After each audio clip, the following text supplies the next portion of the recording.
Lechi lach to a land that I will show you.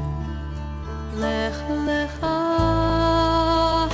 to a place you do not know. Lechi lach, on your journey I will bless. Welcome to the 76th episode of Julia's Specialties, Genius Work. We passed 75 last week. That was the Diamond Jubilee, so we were all sending diamonds to Julia. Yes, I don't know how many people have followed through on that, but we'll find out. In any case, welcome today. There were no particular special announcements, except to just recognize that I think next week's programming is not at the usual time. You'll get the information, but it's not 2 o'clock. So just be sensitive to that. The questions and answers will take place at the end of the presentation, and the schmooze will last until everybody runs out of steam, usually within 3 or 4 hours. Welcome, everybody. Julia? Not that long. Steve, thank you very much. So welcome all the VFI members and my Jewish Learning and the friends of those. And I'm really, really happy and honored and privileged to welcome you on this episode. Joanna, I'm so happy to introduce you, our dear specialist of nature.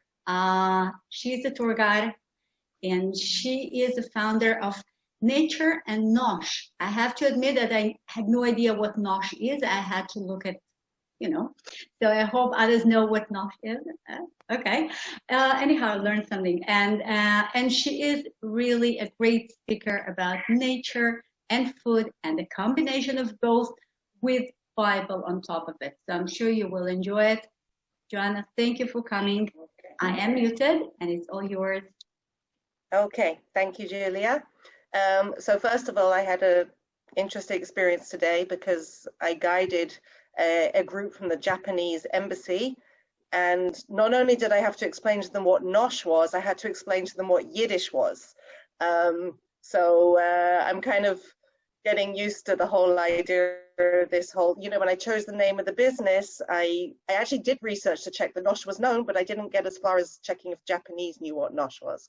But it can all be explained. Anyway, I'm excited to be here. So I wanted to start with the title. Okay, the title I chose was as an oak, an almond, and an olive tree walk into a bar. And I chose that because I thought that sounded like a really cool, catchy title. And everyone's like, yeah, cool, catchy title. But when I came to think about it, I realized that there is actually a lot of meaning to it in that you can make a joke about an oak, an almond, and an olive tree going into a bar, as long as you know them well enough. So that's what we aim at today, is to understand that nature, every tree, every plant, every flower has a personality, has a character. So I'm going to start off actually by telling a regular joke, and then we'll start to understand. So a regular bar joke goes like this. A priest, a pastor, and a rabbi walk into a bar and soon begin arguing over who's the best at what they do. Eventually, they decided in order to prove who's the best, they would all go out alone into the woods and convert a bear to their respective religion. A few weeks later, they meet up at the bar and the priest announces, "I found a bear by the river," and started talking to him about the Lord. He likes it so much that now he comes to Mass every week. The pastor says, "Well, I saw a bear in the clearing. I started reading him the Bible, and he loved it so much that now he is going to be baptized in about a week." The priest and the pastor turn to look at the rabbi, who now has a broken arm, a fractured collarbone, and several cuts and bruises. The rabbi says, "You know what? Looking back, maybe I shouldn't have started with a circumcision." So I love these jokes, they're great. So what's going on here is that we get the joke because we understand the personalities. We understand who these people are. We understand what their aim is, what their strengths are, what they want, their stereotypes, basically. And the joke is based on the success of stereotypes. So when we get to the end of this lecture, I'm going to do a joke based on the tree, stereotype trees, and then we'll get that one. So I'm going to move into screen sharing mode. Hold on a second, and start explaining a little bit about myself. Hold on. Okay. So, all right. So let me just introduce myself a little bit. So my name is Joanna. As you can tell by my accent, or can't tell from my accent, I'm actually originally from the UK, but I've been living in Israel for 30 years. My husband is British, and we have 3 quasi-Israeli British children and a dog who's just, well, everything, a mongrel. And 10 years ago, I discovered nature. Now, we could say that we all love nature, and I did love nature, and I love walking in nature, and I love the flowers, and I love the trees. But 10 years ago, I discovered that nature was everything, was so unique and had so much personality and character and life and differences and strengths and weaknesses and different beauties at different times of years and the seasons, etc., etc. Now, how did I discover this? I started working in a place called Neot Kidumim. Neot Kidumim is a biblical nature reserve. It's a giant, one second, I'm just turning down my phone. It's a giant park which is totally dedicated to planting the trees from the Bible. And through working at this nature park, I started to understand and appreciate the nature, the trees, and their connection and their integral connection to the Bible. In order to understand the Bible, you need to understand the nature. So I've been working there as a guide now for 10 years. 6 years ago, I started working at Park Ariel Sharon. Now, Park Ariel Sharon is a very cool place. It is a garbage dump. It's a large garbage dump in the center of Israel, which was turned into a park. It went through a process of sustainable development and has turned it into a beautiful park with views over the whole of central Israel. And in my guiding there, I deepened my knowledge of not just of nature, but of habitats and environments and recycling and garbage reduction and sustainability and all the trendy environmental words, and also the importance of it in a country as small and crowded as Israel, and how important it is for us to save green spaces. So that was another development. And a year ago, as we all know, exactly a year ago actually, Corona started, and 10 years of work with tourists just went out the window. And my diary emptied out, and I ended up with no work from the 1st of March onwards. And so I did what I've always wanted to do for many years now, which is I started my own business. I created my own narrative, and I created Nature and Nosh, which brings together everything that I've learned over the last 10 years, which is the nature and the Bible and the stories and our history and the culture, but all through nature and through food, because we all like eating.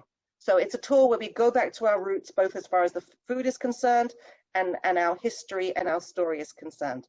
And that is what I've been doing over the last year. And I guess all of that is what's going to be incorporated into this lecture, because you can't separate anything. It's just all one big story. So when we talk about nature in Israel, when we talk about nature anywhere, when you talk about trees and plants, and especially in a lecture, when you're not physically there, we have to put it in context. We have to work out what season we are in. So I don't know if you've ever been to Israel in the winter. Most people I know tend to come to Israel in the summer. As a child, we always came to Israel in the summer. I came from England. We were chasing the sun. And what you discover when you come to Israel is the time to be here is February and March. I can't even start to describe to you what it looks like out there right now. We are carpeted with green and flowers. And these are just 2 pictures I took. One of them was taken about a month ago. And to the right, here I have my nice big mouse here. To the right, we have the red flowers, which is the Israeli national flower. This is a field of kalaniot, anemones. I just want to check. Did you give a note? Can you see the mouse? It's visible enough? Okay, thank you. To the left, we have a photo which was taken this week. These pink flowers are flax flowers, and these white and yellow ones are actually chamomile flowers. wild chamomile. So it's absolutely glorious out there right now. And that's important to put in context, because the next tree we're going to talk about, the first tree we're going to talk about, is the almond tree. The almond tree in Hebrew is called the shaked, shaked. And this photo was taken on the 24th of January. Now, I don't know what's going on in America on the 24th of January, but on the 24th of January in Israel, we are in the middle of the Israeli winter. Now I've lifted my hands up with the Israeli winter. But as you can see from the blue skies and the sun, that the Israeli winter isn't always quite what we imagine. But it's still, as far as the seasons are concerned and what's going on in nature, it is very much winter. Most things are dormant, and not much is going on out there. So this almond tree starts to blossom in the Israeli winter. Not starts to blossom, it pours out its blossoms in the Israeli winter, and it times with the Jewish festival of Tu B'Shvat. So as far as I remember as a child from England, and maybe you remember from America, Tu B'Shvat is spent in a classroom eating dried carobs, which we'll talk about later, and it's freezing cold outside. And probably in some parts of the world where you are, it's snowing outside. Whereas Tu B'Shvat in January in winter, which by the way, sorry, Tu B'Shvat is the new year for the trees, just in case someone didn't know. Although as far as I'm concerned, every day is the new year for the trees, is the birthday of the trees. But in Tu B'Shvat, in winter in Israel, the children are going out and they are singing their little hearts out in honor of this tree. So let's go in a little bit closer. So before we do that, I just want to ask, why would the tree be doing this? There's always got to be a why. A tree does everything, or a plant does everything for a reason. It's all part of its makeup. It doesn't just do something for the fun of it. Okay, humans do things for the fun of it. Okay, in nature, it's got to have a reason. It's got to somehow help it get on in life, reproduce, survive, move forward. So the reason this tree is blossoming now in the middle of January is basically because it wants to be first. It wants to be the first one to blossom. It wants to be the first one blossoming because the bees are waking up, and it wants to attract the bees, and they're hungry, and it's basically saying, I'm here. Come and eat my nectar from me, pollinate my blossom. And by the way, there's no one else out there because I was first, okay? I was tired and I was having my schluff in the winter, but I've woken up especially in order to blossom for the bees. It's a bit like me getting up and getting my kids out to school before having a cup of coffee, which I'm sure many of you can relate to. So that's the aim of this almond tree, is to be first. Let's look a little bit closer. Here we can see the almond blossoms, which by the way, I've been told are similar to the cherry blossoms in Washington. And by my Japanese group today, I'm told they're similar, very similar to the cherry blossoms in Japan, obviously the same ones. So the blossoms they go from white to pink. They're beautiful, but you can also see on the tree at the same time of the blossoms, you can see almonds. So how come we've got the blossom and the fruit on the tree at the same time? And that is because these almonds are from a year ago. So not only does this tree push out its flower before anyone else, it puts 3 layers around its fruit. It puts 3 layers around its fruit in order to protect it. So unlike, say, a peach or an apple, which will go moldy and fall off the tree very quickly, an almond is still good to eat a year later. So I picked one of the almonds. I smashed it with a rock, which, by the way, is no easy matter, to smash it gently enough to crack the shell, and with enough force without too much force to crack it into smithereens, to smash the almond to smithereens. And you can see here that it basically had 3 layers. It has an outside fluffy shell. It has the hard layer which needs to be shattered by the rock, and then the brown skin. And then basically it's good to eat. Now the only thing I'm going to let you know, because, well, please God, one day you'll be coming to Israel, is if you do eat almonds from a tree in the wild, and they are all over the wild, these are bitter almonds.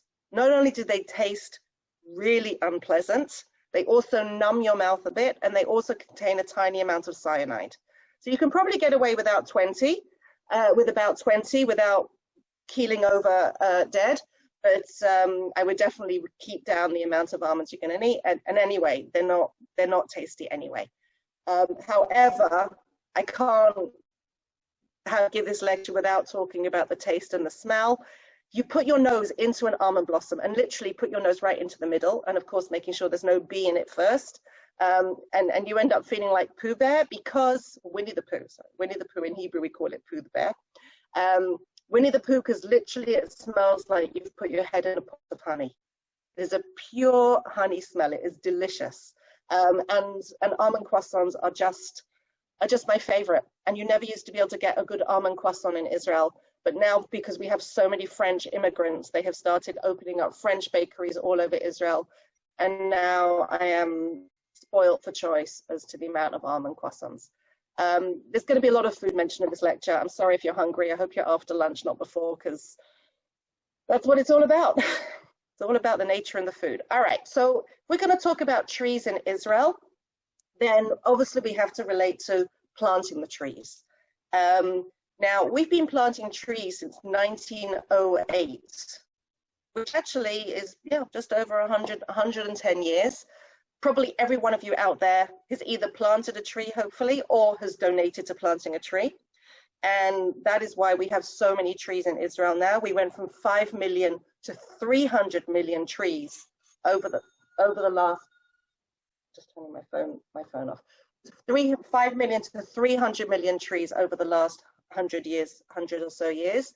Now, the photo I've taken here, by the way, I just want to tell you that all the photos in this presentation are mostly taken by me or my daughter. So whatever, just want you to know that everything's very much chosen specifically for getting the right look. So here, this is a photo I took of a forest planted, obviously halfway between Jerusalem and Tel Aviv. And if you look at the forest, this is a classic Israeli forest. It's a pine forest. It is entirely consisting of pines and some cypress trees, but pines. And this is what we've mostly planted over Israel in the last 100 years. Now, we're gradually learning from our mistakes, and we're understanding that there's a lot of issues with planting pine forests. What we need to understand, and the best way to plant trees in a country, is to look at what was there right at the beginning. So that's what we have the Bible for. The Bible shows us what trees were planted. It lists all the 120 or so plants and trees that were here at the time. And the ancient landscape wasn't homogeneous.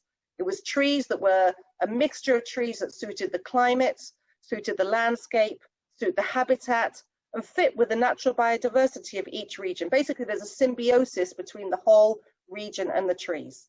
So when we came along and planted pine forests, and these were things that were done at the time because of the importance at the time.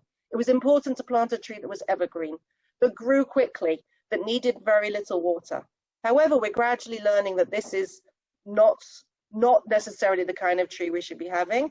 Unfortunately, we saw the results about 12 years ago when we had giant forest fires in the Carmel area. We're learning to gradually plant what trees are going to be suitable. And that's what I'm going to be referring to in the lecture. So then the question is when to plant a tree. Well, this is my favorite quote of all time. The best time to plant a tree was 20 years ago. The second best time is now. And hopefully all of you planted trees 20 years ago or gave money in the last 20 years to tree planting. So you definitely did it at the best time. And some of you, please God, will come after Corona and do the planting now. And it's all welcome. I'm now going to move on, as well as what to plant and when to plant, what we're going to talk about also more in the future, when to plant. The question also is where to plant. And I'm going to bring in, this is a personal lecture. It's about things that I connect to personally, and I'm going to bring in my pet peeve. Pet peeve is an American expression, right? It's not just a British expression. Okay, so I'm going to bring in my pet peeve. And I have my friend Sharona, who's on this lecture, who I know it's her pet peeve as well. And it's one of our things, and this is shade, okay? Shade and shade and shade, and shade in Hebrew, just so you know, is sel. So what is the peeve about it is that in Israel, I don't know about other places in the world, but here in Israel, they just manage to often get it wrong. So this is a picture of my local park, and this is a classic picture of what goes on here. We have the benches, and we have the tree, and we have the tree nowhere near the benches. So basically, I've lived in the town of Modi'in in Israel. It's right in the center of the country. It's a new city, so everything was designed in theory with new ideas, new ways of doing things. However, they just managed to get it wrong. So I sat on that bench with my children over the last 20 years, wearing my big floppy hat. It's right opposite a playground, which now has shade on it, but didn't have shade on it. And next to it, we have a beautiful oak tree giving shade to a dry patch of grass on the pavement. If we take another example, we take a building which is familiar to all of us. We have the Knesset, our beautiful parliament. And as you can see in front of the Knesset here, we have an empty area, okay? And there isn't a tiny piece of shade in sight, which basically means, in the realism of Israeli way of life, that from May, from 8 o'clock in the morning till 6 in the evening, every day through till November, from 8 o'clock until 6 o'clock in the evening, nobody can comfortably stand in this plaza. It's not going to be fun or comfortable for anyone.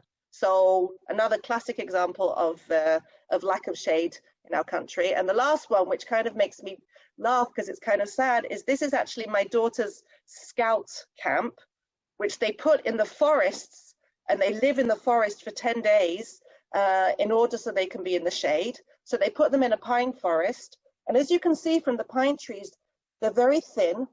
The leaves of a pine tree are not pines, they're needles, and they have no spread. So you can see them all kind of clumped up in a tiny little bit of shade here. And basically these pine forests just don't provide shade at all. And that is part of the process of what we're learning. The other problem we know about pine forests is the needles are very acidy, and they cause they prevent other natural plants growing underneath. As well, there's nothing growing underneath here, but that's because there's been 2,000 children hanging out here. But in general, the pine forest creates kind of deserts in their own way. However, I just want to show you a good example. This is a park in my city of Modi'in, and the city I live in is 25 years old. And these are trees. We're going to talk about them in detail in a minute. This tree is a carob tree. There's about 3 or 4 carob trees here, and you can see the span of the shade that they give, and this beautiful shade that they give underneath the trees. So there is positivity, and sometimes the right trees are planted, and sometimes we get it right. So I'm going to start talking a little bit tree by tree, a little bit more in depth about some of the trees. So I'm going to start with the carob tree, just because, you know, every child has a favorite color and a favorite food, and I have a favorite tree, and the carob tree is definitely my favorite. So if you look a little bit closer up to it, first of all, you can see that it's got very, very dense foliage. Each leaf consists of a leaflet of about 10 different little leaves. And apart from the dense foliage, it's also evergreen. Now, that is very useful in Israeli winter, because right now in March, it's going to reach 28 degrees tomorrow, and I think that's about 80 or higher in Fahrenheit. And that's in early March. So we need these trees to be evergreen even in the winter. The carob tree is also, from what I understand, in America is known as boxer. And it's also known as St. John's bread. And in Hebrew, it's called a even hard for me to say it, a charov. Okay, I've been living here 30 years and I still can't get the Israeli r. All right, charov. Okay, I'm going to be laughed at by my Israeli cohorts here. Julia's nodding. So this is the charov tree, and there are so many stories about it. The interesting thing about it is, even though it's such a classic Israeli tree, it's not mentioned in the Bible. It is mentioned in the Old Testament. It's mentioned in the Talmud, which is the explanation of the Old Testament. And one of the stories it's mentioned in, you know, as a guide at Na'ot Kidumim, one of the things we do at the Biblical Nature Reserve is we do tree planting. So for the last 10 years, I have been planting trees with groups at Na'ot Kidumim, and we often stand, when I start the ceremony of tree planting, I stand them under a carob tree. And I say to them, who planted this carob tree and why? And we're standing there, and it's boiling hot outside the carob tree, and we're standing under the shade. And pretty quickly they get that somebody planted this tree for them, so that we could stand up for us. So we could stand under this carob tree and get shade out of it. And the story goes, the story from the Talmud goes, is there was a man walking along the road, a wise man called Honi. Honi is one of our characters from the Talmud, wise characters. Honi, and he was walking along the road and he saw an old man planting a tree. And he said to the old man, why are you planting a tree? And why are you planting a carob tree? You're not going to live to see its fruit. You're not going to live to have its shade. You're not going to live to rest underneath it. And the old man said, I'm planting this tree for my children and children's children, because my forefathers and ancestors planted the tree so I would have food and I would have shade and that I would have with what to build my house. And now I'm caring about the future generations. And then Honi falls asleep under the tree and he wakes up 70 years later and he sees another old man next to him. And he says, who are you and what are you doing here? And the man says, I'm resting under the tree that my grandfather planted for me. And that, to me, that is one beautiful story. So now the thing about nature is there's always discoveries to make. I just told you I've been standing under a carob tree for 10 years giving explanations about it. And only this year did I notice the flowers. I've never noticed them before. I noticed these absolutely beautiful flowers. Now these are both off two different trees. And I don't know if you know, but some trees fall into the category of male and female. Not all trees, but some do. So how do you recognize a male or female tree? Now these flowers are not how you recognize. You don't recognize by the flowers. These could be off a male tree or a female tree. The female tree will have fruit. The male tree won't. And we're all grown-ups here, right? We're all over the age of 20 in this lecture. Okay, nobody under the age of 6 here or 10? Okay, good. So how do you tell the difference between a male and female carob tree? It's very simple. It's by the smell. You walk past a male carob tree when it is in flower, okay, and this is the X-rated bit. When it's in flower, you get an overwhelming stink or smell, whatever you call it, of male semen. And that is a certain hormone in the tree which excretes that smell. It's very overpowering, and there is a urban myth that Bedouin men would bring their brides-to-be to a carob tree while it was a male carob tree while it was in flower, and test them. And basically, if they recognized the smell, then they weren't virgins, and then they would take them off to be beheaded. So I don't know how much truth is in that, but I call it an urban myth. All right, so let's move on to the food. So I mentioned carobs before, that maybe that was what you guys sat and ate in your school days in January in your classroom in New York or wherever it was in America, and they probably weren't that tasty. But believe you me, when you have a carob tree, which is off a tree here in Israel, they are delicious.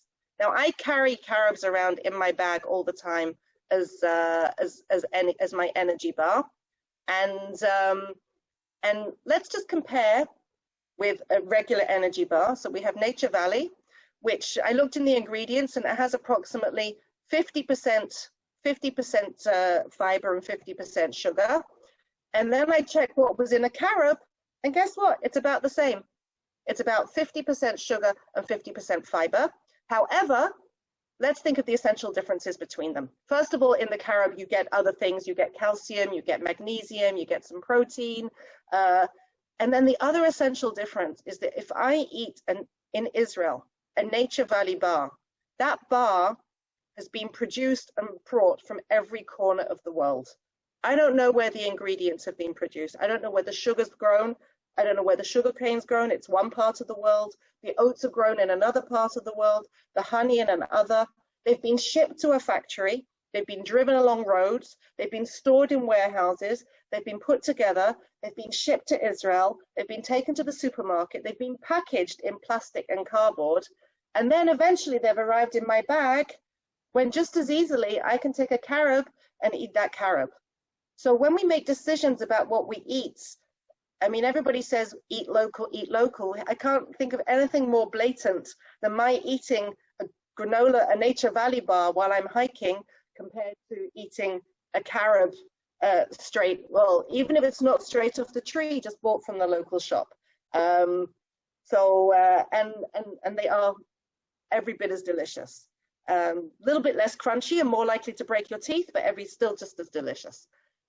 And last thing I want to tell you about the carob tree is the carob tree has the pods that I showed you, they have seeds. And I don't know if you know, but every seed, what is the connection between a seed and a carob seed and diamond and gold? Well, the carob seeds have an average weight. And every carob seed weighs on average, I've got it here written down because it's 0.007 ounces, right? Every carob seed on average. And because they have such a crispy shell around the seed, they don't dehydrate. So 10 years later, the carob seed still weighs the same. Now, if you take the word carob and you turn it into Greek, you get the word carrot, as in, sometimes it's spelled with a C and a K, K-A-R-A-T. So basically, a carob seed is the ancient form of weight, which is still used to this day to measure diamonds and to measure gold. So not only do we get food from this tree, we also get scales, weights. Okay, let me just take a drink, 1 second. All right, I hope when I'm drinking, you're appreciating this beautiful oak tree. Now, in Israel, we don't have the giant trees that you have in America. I've never seen them. I've heard of redwoods, I've heard of sequoias. One day after Corona's over, I would love to come to America and see these amazing giant trees. We don't have these big grand trees, but we have our oak tree. And as far as we're concerned, our oak tree is a grand tree. It's a big tree. It has a giant wide span. It gives a lot of shade. It is fireproof. Its trunks are good and strong. Its roots go very, very deep. And basically it's the god of trees. If you take the word oak in Hebrew, it's alon. I don't know if anyone's heard the name alon. And in the word alon, we have El, which is God. So it's literally the god of the trees.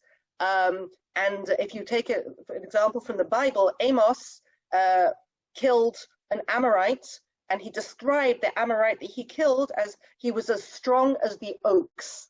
So we even have a symbolism of the strength of the oak tree in the Bible.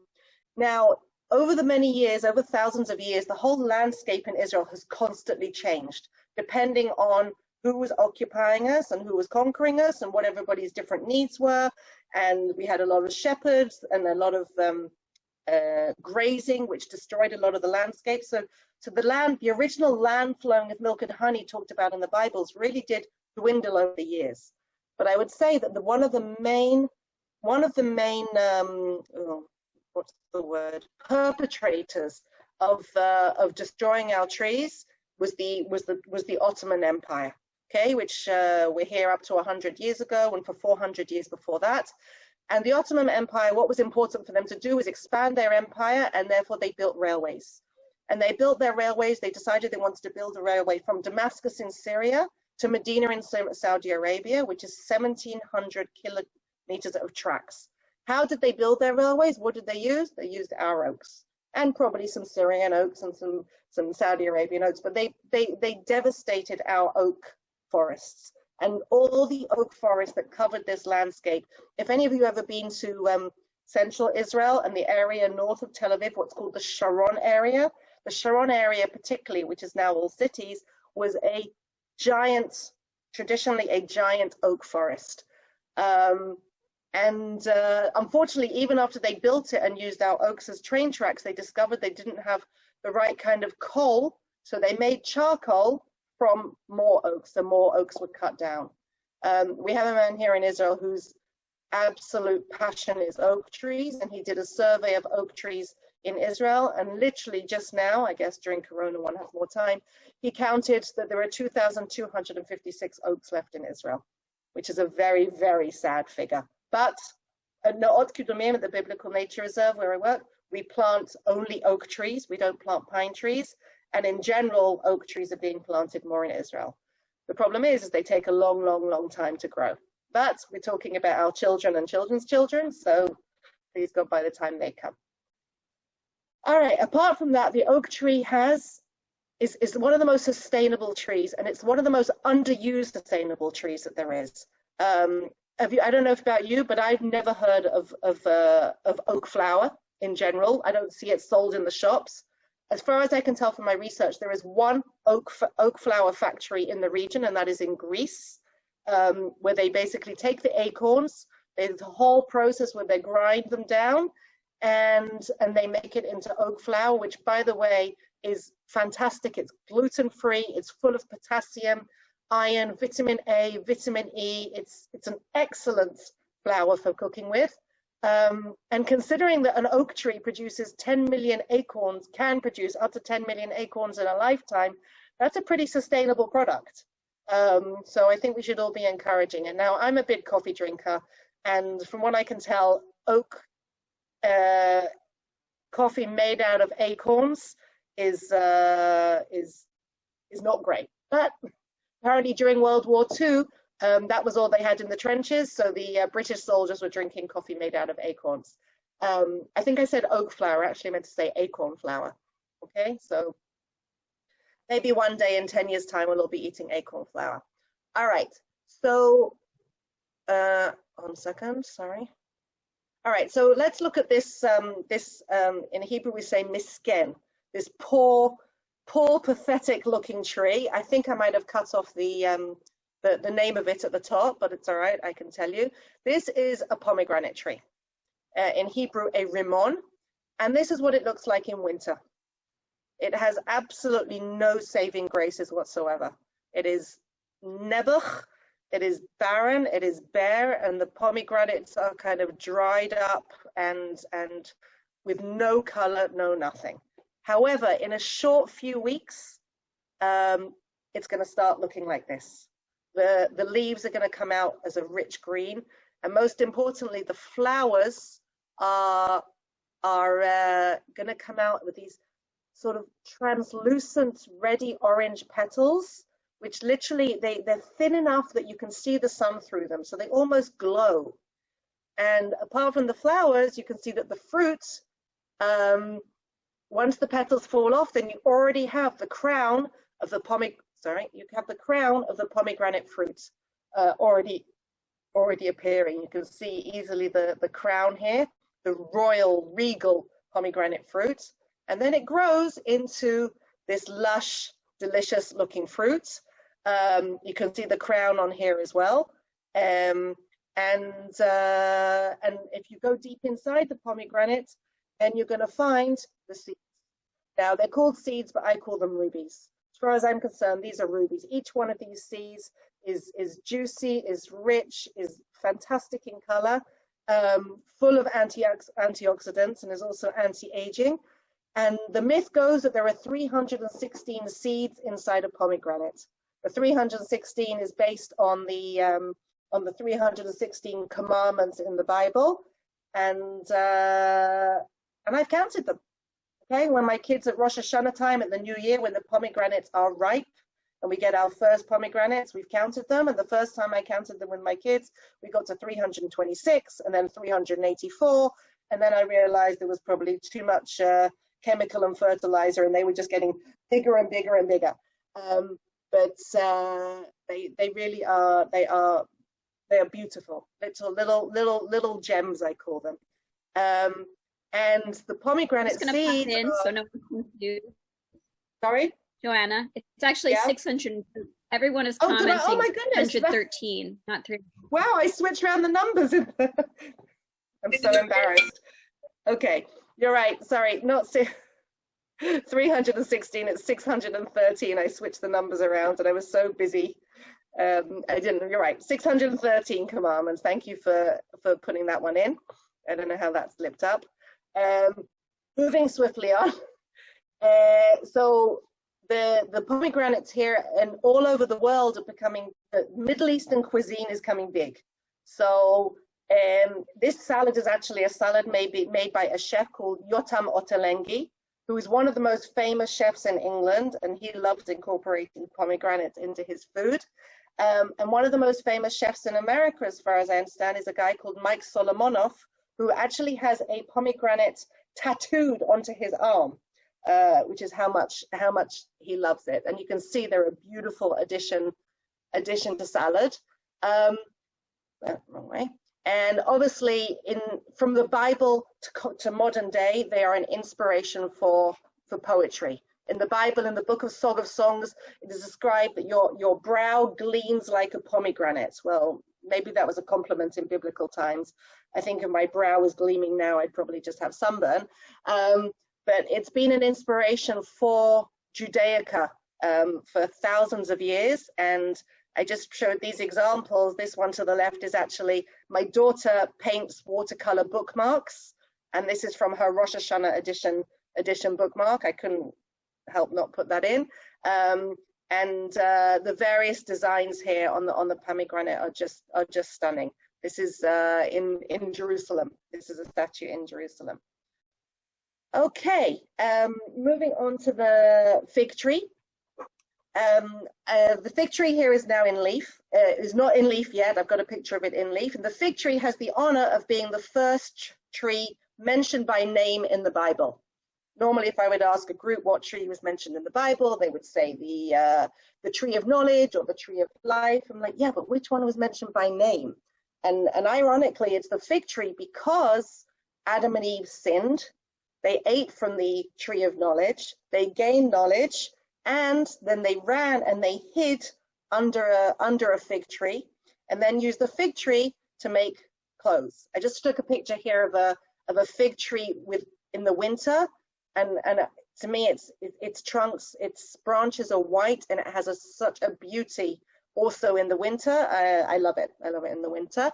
But here we have the fig leaf, the classic fig leaf that we know was then used to make clothing for Adam and Eve. And I don't know if you can read the joke here, so I'll just read it out. Eve says to Adam, "Be honest, Adam, do these leaves make me look fat?" And Adam says, "Just a little." And that is known as man's second big mistake. I would say that man's third mistake was actually when just around the time where the fig tree was mentioned in the Bible. We have the quote from the book of Genesis just before this, which says, "The Lord God took the man and put him in the Garden of Eden to work it and take care of it." And I feel that we've been working this planet for thousands of years, and we've been working it and working it and working it, but we're really not taking very good care of it. And I think that was the main mistake that happened after this. And now we're all finally learning to take a little bit more care of our planet. And then to lighten things up, this is one of my favorite cartoons. And just in case you can't read it, Adam saying to Eve, "Eve, that's not a salad, that's actually my dirty laundry." So that's one of my favorite cartoons. And I couldn't move past the fig without moving on to the fruit. The fruit is lush, it is delicious. It actually is an opposite fruit, as in the fruit is in the flower, its pollen is on the inside and not the outside. So in order for a fig to be pollinated, it needs a special kind of wasp that can pierce through and pollinate the fig from the outside in. Now, people here in Israel go out to the supermarkets and they're expensive, and you'll spend about, I don't know how to do it in American terms, 25 shekels for a kilo, which is probably $7 for half a pound or something of figs. I haven't bought a fig in 20 years. Figs, when they're in season, they are all over the place. They're on the trees. They're there for the taking. They're rich. They're juicy. They're delicious. These were pear figs that we foraged for in the summer. And this is my husband's favorite dish. He likes making this for dessert on Friday night, which is figs in red wine and silan. Silan is date syrup. It's like honey, but it's darker, richer, and a much more intense flavor. And you can see there's some lemons and cinnamon thrown in. So we're at our happiest in my family when we're picking something and eating something that we've picked. And as far as I'm concerned, life doesn't get much better than that.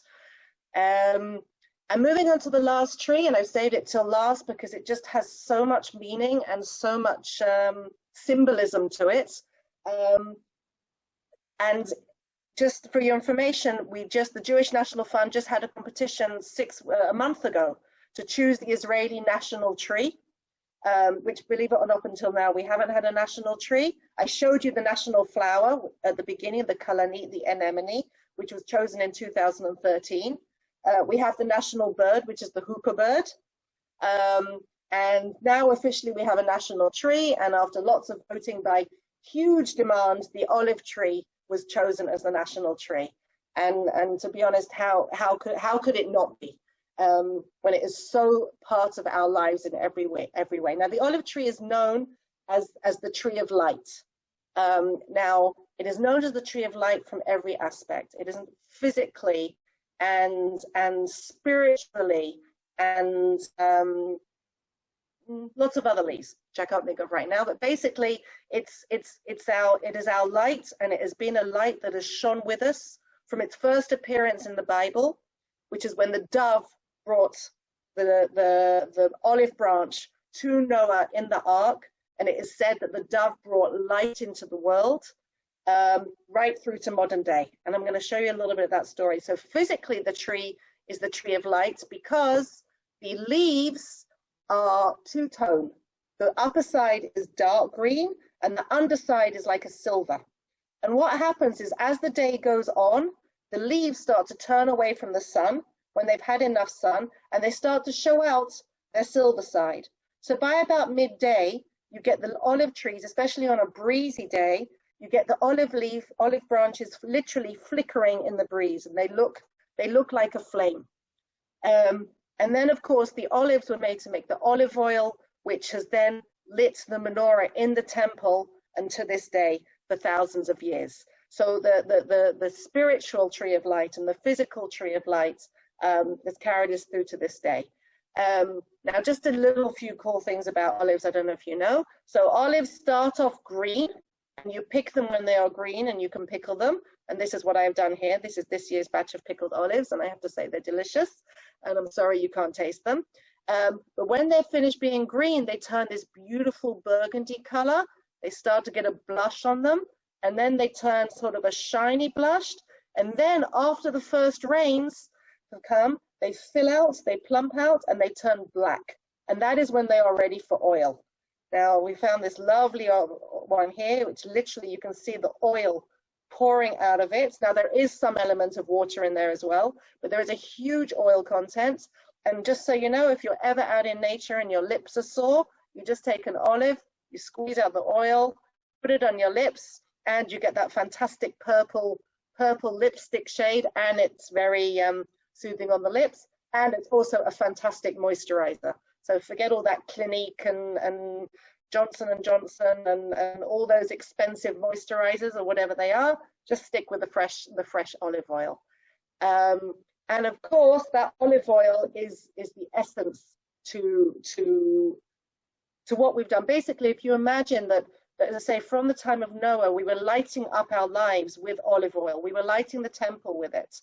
And today we light our Hanukkah candles with it. And I want to tell you a quick story, a story of how the olive oil is so important to us. So, you know, in 1948, we create a new country. We create a new state. Everything is new after wars and fighting and thousands of years of being spread around the world. We finally have our new state. So they do a competition. Every country has to have a symbol. I understand that the symbol of America, the United States, is a bald eagle. Okay, I need to look at why. I'm not sure why. Yeah, I got a thumbs up from Steve, and maybe if anybody knows why, then you can send me in chat why it's the bald eagle. So we decided to have a competition here in Israel, and they wrote out to all the graphic designers and artists to please design a new symbol for the new state. And there were two brothers called the Shamir brothers who were designers, and they came up with this emblem of the menorah, the seven branch candelabra. At the top of each one, they put a Magen David, and on either side, they put the olive branches, one to represent the kingdom and one to represent the priesthood. Now, this emblem is actually taken from a description of a dream had by Zechariah in the book of Zechariah. And that's what inspired them to create this emblem. And the judges were impressed, and the judges liked it. And the judges said, we like it, but the menorah is too modern. Okay, I know we're a modern state, but can you try and find a way to make the menorah look a little bit more ancient? So they went back to the books and they found a picture. They found a picture of the original menorah that was taken from the temple. Okay, 2,000 years ago, the Romans finally managed to capture Judea. The Jews were sent to all the four corners of the world, including how all you got to America and I got to England and everybody got to wherever they got to. And a lot of the Jews were taken to Rome as slaves along with the spoils from the temple. And the original menorah was taken. Now, our Emperor Titus had a big ego. So he had his son erect an arch in order to honor all the battles that he had won. And just on the inside of this arch here is this panel. And this panel represents the victory over Judea. And you can see the Jewish slaves here carrying the original menorah that was in the temple. So we are very lucky. Well, we aren't lucky that the temple was destroyed, but we have an image of what the menorah looked like. And rumor has it that it's still buried somewhere in the archives of the Vatican. And I just want to show you this because this made me laugh. When the Pope came to visit Israel a few years ago, this meme came out. We have the Pope, we have Bibi holding a menorah, and Bibi saying, "It looks like this one, only bigger. Please tell us if you can see it around. All right, take a look in your archives, see if you can find it." And that was one of my favorite memes. But the important thing is that the Romans aren't here today. We have the new state of Israel. The Romans aren't here. What we only have left of them is this picture of the menorah. And this is what the Shammai brothers took. And they created this new emblem for the state of Israel with the original menorah to show that we are here. And we have carried this light from Noah all the way through to today. So I can show you this emblem today. And this is what we have. So I'm going to end. Remember, I promised you a joke at the end. Okay, now, all right, I personally don't think the joke's very funny, but that's because I'm not a joke maker. I'm a guide of flowers, but I did manage to create a joke based on the trees. And I'm hoping that now that you've understood the personality and the characteristic of some of the trees, we'll be able to get the joke. All right, so it goes like this. I'm just going to stop screen sharing. Okay. So an oak, an olive, and an almond tree walk into a bar. They're having an argument about who is more important and essential. The olive tree says, no one could survive without light, without my light. The oak tree says that its strength is most important in every situation. And the almond tree says that getting the job done first and beating the competition gives him the edge. Suddenly, there's a giant storm and a huge bolt of thunder and lightning, and the lights go out and the roof collapses in. The olive tree quickly shines itself over the dark bar and provides light for everyone. The oak tree reaches up its branches and holds up the roof, while the almond tree was the first one to get out of there. Funny, kind of funny. Anyway, so I thank you all for listening. I hope I managed to get some of my love, my passion, whatever, across to you. And I just wish you could all come here and physically share this with me, okay? And feast on nature in every shape and form. And I'd be very happy to answer any questions you may have. Thank you very much, Joanna. It was great. Well, we have such a long chat, and so many people are saying thank you, and it's wonderful. And I want to join their sayings here. Thank you so much. I mean, it's always great to listen to you, and even though some of it I knew, it sounds better when you say it. So thank you. Thank you. Okay, let's start with the chat. So, ladies and gentlemen, I just want to remind you that if you have further questions, so just keep using the chat, and I will get to your question. I will start reading from the beginning to the end. And I would also like to remind you that this is a pay as you wish presentation, but if you enjoyed it, so you might want to thank Joanna. So, John, first question is, are there concerns about insects or diseases infestation on the homogeneous forest? So definitely, that's always an issue, and it's an issue we suffer. I know in England is suffered, and in different I'm trying to think. I think actually in England the elm tree is suffered a lot in England. Ironically, just this week I learned about I just witnessed my first ever nest on a pine tree of something in Hebrew, and I don't know what it's called in English. It's got a long scientific name called Dubon hakorim. Maybe somebody knows the name. It's a caterpillar which basically takes over the pine tree and eats up the pine tree. So yes, obviously, as soon as you get homogeny, you're going to have issues. It's the same with humans. It's the same with all species. So that's definitely an issue, and I think that the more diversity is always the way to go as far as nature is concerned. Okay.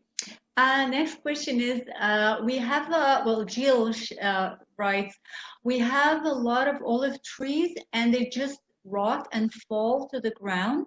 Do you just pickle them like all other pickles?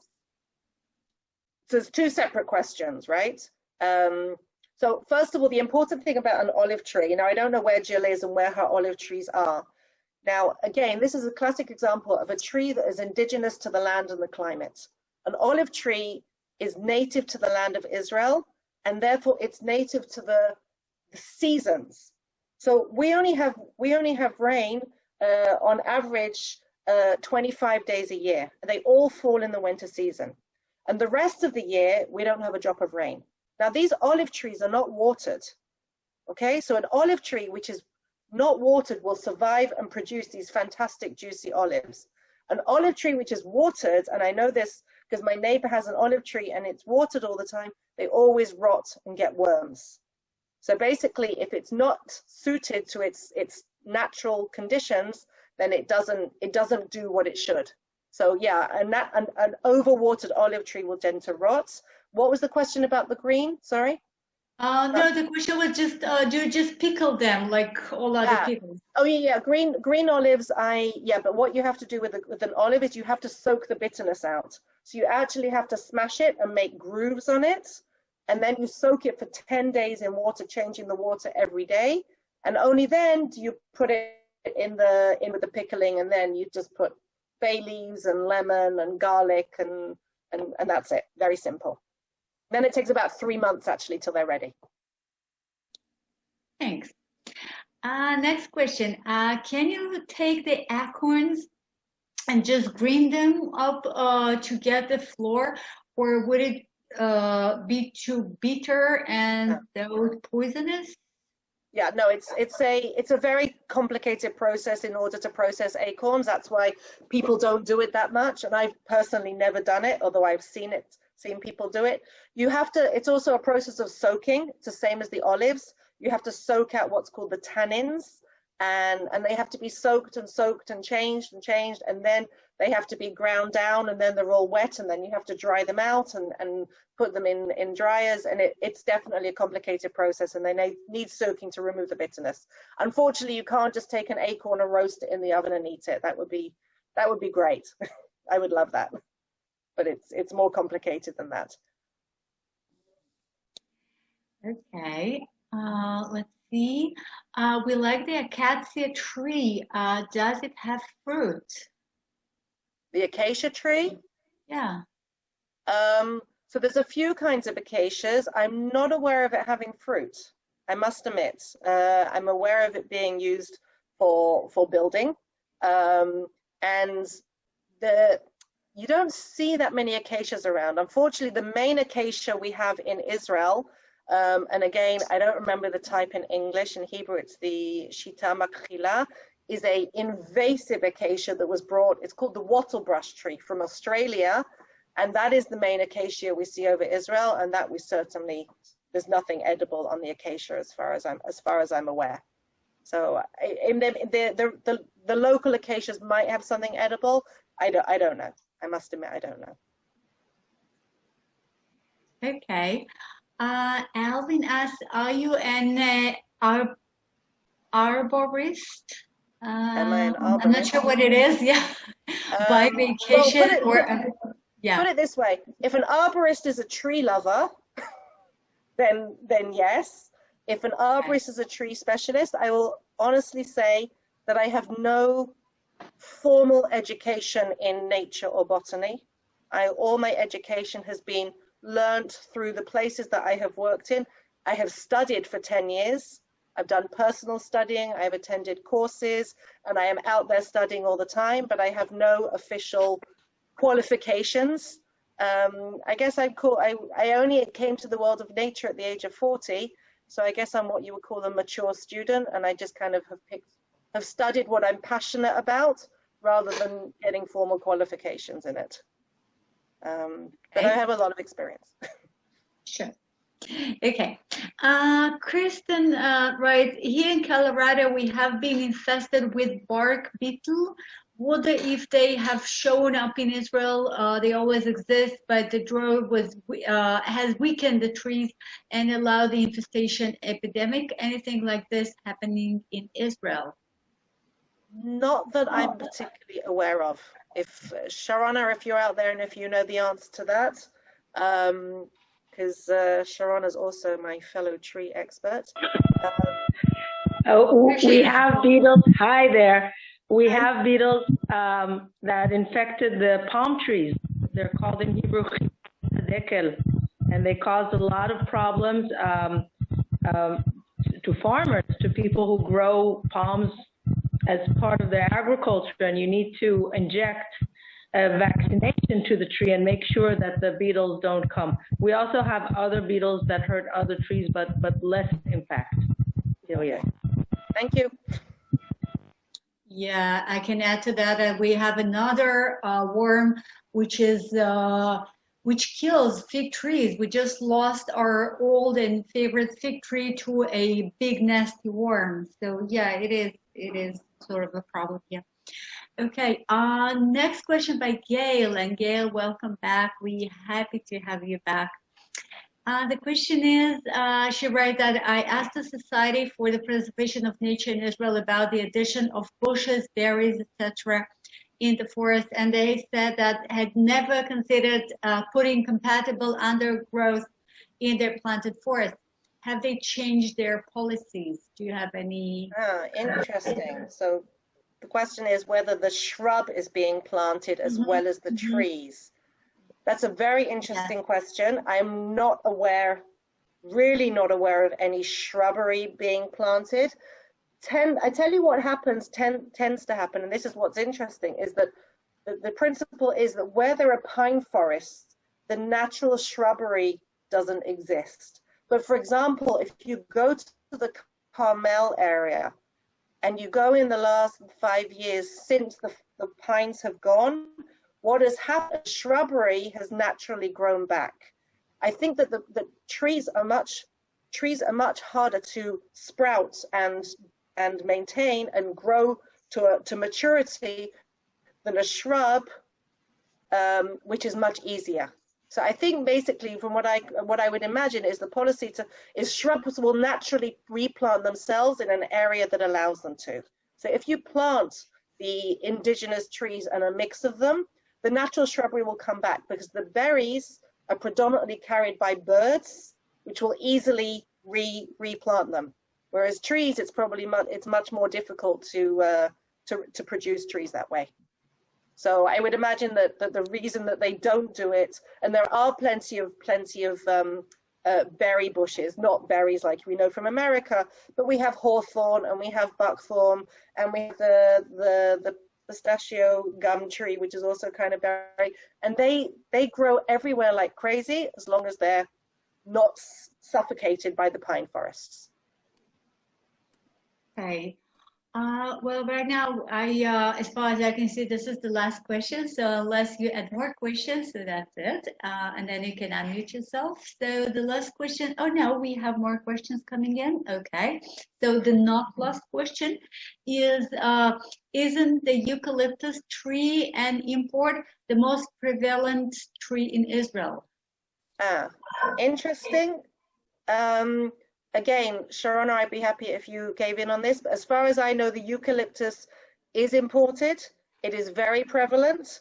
It is being reduced now. Some of the plans through the Society of Protection of Nature in Israel is to reduce the eucalyptus tree. As far as I understand, it's pretty much up there with the acacia wattle tree that I mentioned earlier. Both of them are up there as imported invasive species, which unfortunately with any invasive species takes hold stronger and manages to take control of the population. So it's definitely there at the top. I'll add a little. Okay, the acacia is the #1 enemy of the nature in Israel. Okay, if you ask SPNI people, the acacia is worse than Iran. Because it reproduces itself so quickly and so efficiently. The eucalyptus for many, many years did not reproduce itself in Israel. And last research shows that it only reproduces itself in places with a lot of water. For instance, the Dan Nature Reserve. So specifically in the Dan Nature Reserve, the Nature Reserve Authority is making sure to cut off all the eucalyptuses because they tend to take control and overcome the natural vegetation. In other places in Israel where it's drier, you only have eucalyptuses where people planted them. So they're less aggressive and less invasive, and they're part of the Zionist story, the Zionist narrative. And in many places in cities, they are the best shade. So it's not an across-the-board enemy. It is we take care of it specifically in specific points where it's hurting nature, in places with a lot of. And whereas the acacia, I mean, I've seen acacias. They literally they produce so many seeds which take roots so quickly, and the roots can go down like 10, 15 meters, and they're almost impossible to take out. So and also the seeds are very sustainable. They can survive in a swamp and they can survive in fire. So they're really the worst enemy. So you can't compare them, although they're both imported. Yeah. Thank you. Okay, and yet I have to admit that I love acacia. Okay, next question is, what type of trees does J&F Kakal plant now in Israel? Still pine, still some pine, but there is definitely a introducing of other trees as well. Listen, it depends on the region. Obviously, it depends on the region. It depends if it's down south in the Negev area or elsewhere. To be honest, most of the tree planting is going down south now. Is going on down south. And the rest of the country, there's less tree planting going on. Although in the north, in the Carmel, replacing the pine trees that were lost in the fire by oak. So there is a large planting of oak as well. So still a mixture, but definitely less of the intense pine forest planting than there used to be.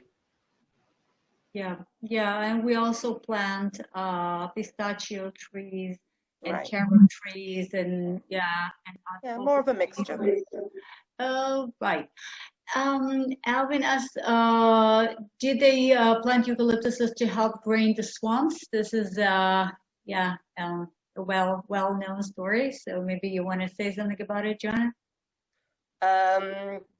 Yeah, I mean that was the main reason they planted them. They soaked up the swamps, specifically in the Hula Valley area, which I don't know if you know has now been reflooded. So we kind of soaked them up and then put the water back. There's been a lot of kind of acknowledgement of things that were done in the last century with less hindsight, less environmental awareness. Things were done for a purpose back then, which we're now trying to correct. So I'm not necessarily coming in heavy criticizing on what was done in the last century. Say the draining of the swamps with the eucalyptus and the planting of the pine forests, Ben Gurion's dream to bring water to the Negev, which led to the ruination of the Yarkon River. All these things had a purpose and a need at the time. It's just now with more awareness, and also the giant population explosion and the whole constant need of balancing preservation against development, we're gradually having to work with the mistakes or the things that were done last century and change them and improve them in going forward, basically. So yeah, the eucalyptus was a classic example of that. Yeah, just to mention that Sharon wants us to say something. Okay. I would like to correct you, please, if you don't mind. Okay. The people who brought the eucalyptuses were sure that they're going to drain the swamps. The fact is that the eucalyptuses did not succeed in that purpose.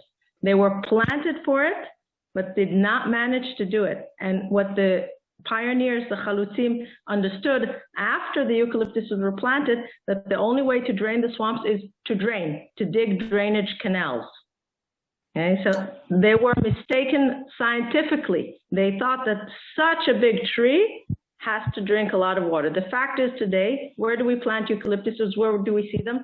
At Yar Lahav, which is in the south, at Yar Yatir, which is in the south, in the places that have almost desert conditions, semi-desert conditions. They don't need water, the eucalyptuses. Yeah, so that's true. You know, funny that the Jewish settlers, the Zionists, they brought the eucalyptuses in order to get rid of the swamps, while the German settlers, the German Protestants, these guys who settled in the German colony, in Sharon and Tel Aviv, they brought eucalyptuses as well, not because of the swamp, but just because they love these big, leafy, nice trees. So we had eucalyptuses imported for different reasons by different people.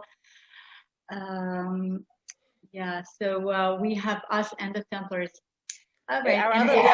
The other problem with the eucalyptus is it also clogs up the rivers. They plant them by water places in order, in theory, because they need the water to drink.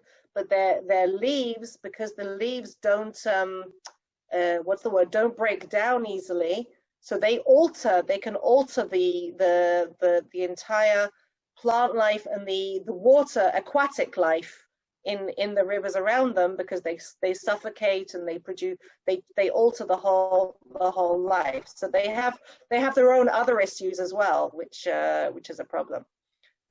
Yeah, but we also have to admit that we make eucalyptus oil from the eucalyptus leaves, which is actually very helpful and helps us breathe.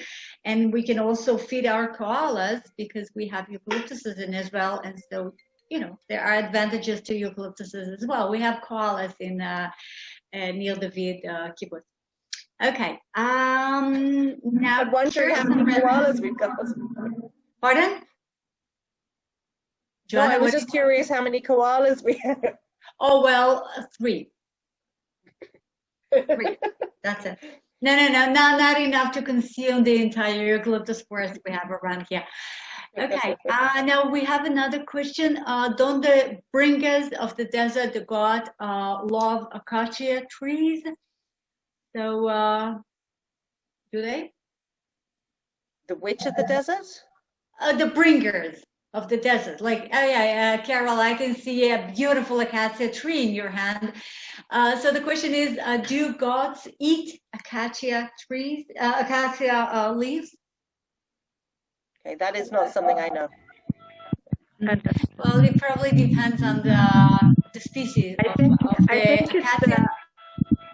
think it's the gazelles who eat the fruit of the native acacia, not the blue acacia that is invasive, not the shitila, but the indigenous acacia that's in the desert is mostly eaten by the gazelle, by the deer. And it's mostly the fruit, not the leaves. Thank you. Okay. Another question. Actually, this question is directly to Sharona, but whoever has the answer. You mentioned, Sharona, you mentioned palm trees. Is there an issue with using palm oil in food, as I have heard, because of deforestation? It's not the same palm. We grow palms for dates. It is not the same palm that they grow in islands in the tropical areas for palm oil. It's not the same kind of tree.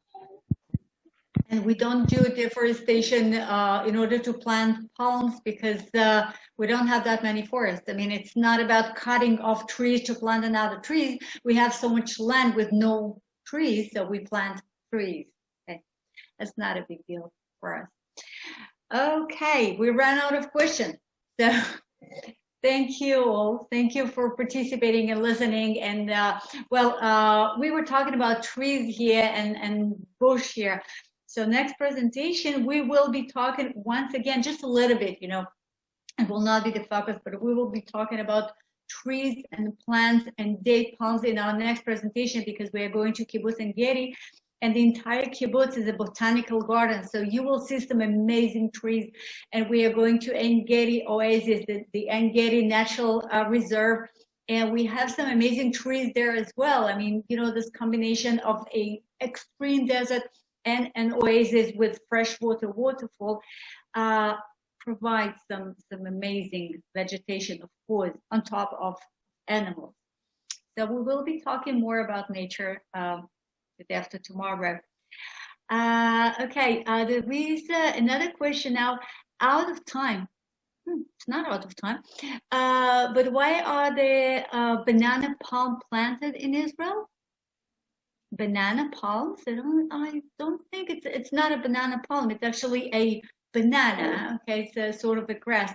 Why do we plant bananas in Israel? Well, we love bananas. I mean, instead of importing them, we would rather grow them. Just as Joanna explained, it is so much better to pick things up and consume them. And so we have wonderful bananas right next to where I live, along the coastal plain, at the footsteps of the Carmel Mount, and East Galilee next to the Sea of Galilee and Jordan Valley. We just have wonderful conditions for bananas. So we grow bananas. Okay, I actually have 3 bananas in my courtyard. All right. Oh, they are water intensive trees. Yeah, that's actually true. And this is why, it's all about money. Right now we have enough water because we do this desalinating of marine water, and we have plenty of seawater because we have the Mediterranean. So it's about money. So as long as it is cost effective to grow bananas, we grow bananas. On top of that, in order to reduce the evaporation made by the bananas, so like 99% of the bananas in Israel, they have nets covering them, which provide a little bit of shade, which reduces the radiation and therefore the evaporation of the water. So we have, blue and white, kahol levan, Zionist bananas here. Banana is not a tree, it's a bush. It's not eitz, it's adama. Pardon? I did not. Could you repeat? So bananas are not a tree. It's a bush. Yeah, it's actually a grass, right? It's a bush, yeah. Yeah, that's true. Okay, I think that's all the questions. Thank you so much, Joanna and Sharona. And Julia, if anyone has any questions about volunteering for Israel or about the program, feel free to email me. I'll put my email in the comments, or I can pass on your questions to Julia, or you can even follow Julia on Facebook. Does anyone have any questions about Volunteers for Israel right now? Yeah, when can we go? We don't know. Don't ask me. We don't know, but we will let you guys know. So keep coming, and you'll be some of the first people to know. Right. But this is a forbidden question. Just a note, Julia, if you could make me into the host before you sign off so that the program doesn't shut off when you leave. Of course. Joanna, תודה רבה. היה לנו כיף. And I wish we all join together here and we have some figs and almonds and carrots and, and we make a nice salad with pomegranate seeds and all that. By the way, it was not a question, so I did not read it before, but somebody wrote, not sure who that was. Somebody wrote that they never had a fresh fig.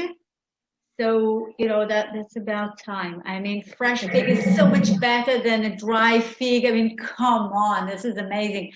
So please make sure that you have a fresh fig before you come to Israel, and then, you can receive. I have a question about volunteers for Israel. When are you going to start going to Israel? That's the thing that I keep saying. We just don't know. That's the one question I said you can't ask because. Oh, I'm sorry. I didn't hear that. No. I'm just teasing you. It's the question everybody asks, and we just don't know. But as soon as we know, we'll let you know. We're watching the news and we're waiting for the IDF to tell us and Sarel to tell us. So, but we'll announce it on here as soon as we know, and we'll send out emails as soon as we know. But just so you're aware, we're starting to sign people up for VFI Plus tours in October, hoping that they'll go, but we don't, that's a guess. We don't know. Thank you. You're welcome. So, well, I think we're done. And Ilana, tודה רבה שוב, and Steve, thank you very much, and Joanna, of course, and Pamela, and I just want to say thank you. I want to say thank you for giving me the opportunity to talk and put this presentation together, because I haven't done the whole Zoom thing this year. I was very focused on setting up my own business and decided that I needed to work live. So Julia knows that that this was a big deal for me to put together my first ever lecture. So I'm very grateful for you guys to give me the opportunity. You did a good job. Thank you. Yeah, definitely so. Very last question before you actually leave the meeting, Joanna. The JNF annual meeting is scheduled to be in Israel in October. Will it come off? Do you know what is going on with this? I don't work for the JNF. He wasn't asking Joanna. He was just saying. That's not a question. It was a general question. Yeah. Does anybody know anything about it? As of now, it's planning to go. They're not having the president's mission. They're just having the regular JNF mission. And as of now, they're planning on it. So. Hey, Valerie. Joanna, hi, how are you? Before we have more questions for you. Just to be on the safe side. No, I'm joking. You're welcome to stay forever. Okay. All right, so I'm leaving now. All right. Good night, everyone. Thank you. Good night. If you want to Good chat. night. תודה רבה. Hi, everybody. תודה רבה. Shalom, shalom. Nice to meet you. Julia, if you don't forget to make me host. No, that's exactly what I'm going to do. Now you're a co-host. So let's see if I can make